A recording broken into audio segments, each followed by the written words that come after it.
বাংলাদেশে শহীদের রক্তের দাগ এখনও রোডের থেকে শুকায় নাই। ঢাকা শহরের অলিতে গলিতে এখনও রক্তের গন্ধ বাড়য়। সেই রক্তের সাথে গন্ধের সাথে মানুষ কীভাবে এতটা বেইমানি করে। আমাদের দেশের এতগুলা মানুষ দিন শহীদ হইল, মানুষগুলা জীবন দিল, মানুষগুলা আহত হইল, নিহত হইল, তারা তো দেশের কথা ভেবেই জীবন দিয়েছে, আহত হয়েছে, নিহত হয়েছে। সেই মানুষের সাথে কিভাবে বেইমানি করে।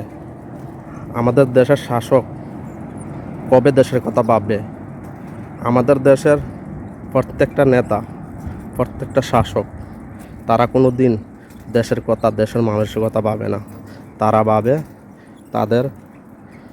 তাদের জীবনের আখেরাতের কথা, তারা কেমনে পুঁজি করব, তারা কেমনে সফলতা পাইবে, তাদের জন্য।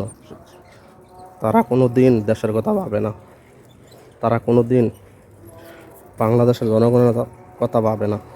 যদি জনগণের কথা ভাবতো, দেশের কথা ভাবতো, তাহলে এই রক্তের সাথে কোনো দিন এরকম বেইমানি করতে পারতো না। আইজও পর্যন্ত ঢাকা শহরের অলিতে গলিতে বাংলাদেশের রক্তের গন্ধ এখনও যায় নাই। তার আগেই যারা এতগুলা মানুষ খুন করছে, এতগুলা মানুষ শহীদ করছে, ঠিক আছে, এতগুলা মানুষ আহত করছে, তারা কিভাবে বাংলাদেশের হীরা মসনদে আইসা বসে, তাদের পুনর্বাসন কে করে দেয়? কে এইসব করে? আমাদের দেশের শাসকগুলা, আমাদের দেশের যারা দেশ চালায়, তারা কোনো দিন মানুষের কথা ভাবে না। যদি মানুষের কথা ভাবতো, তাহলে যারা খুনি, রক্তপিপাসী সেই মানুষ, তারা মসনদে বসতে পারতো না, তারা ফিরে আসতে পারতো না, ঠিক আছে। কোনো দিন মানুষ আর দেশের জন্য এরকম জীবন দিব না। যদি এইবার যদি ব্যর্থ হয়, এইবার যদি সফলতা না আসে, দেশের যদি পরিবর্তন না হয়, দেশ যদি ঠিক মতো না চলে, জনগণের কথা না পাবে, তাহলে আর কোনো দিন দেশের পরিবর্তন কেউ করতে যাবে না। আর কেউ কোনো দিন জীবন দেবে না, ঠিক আছে।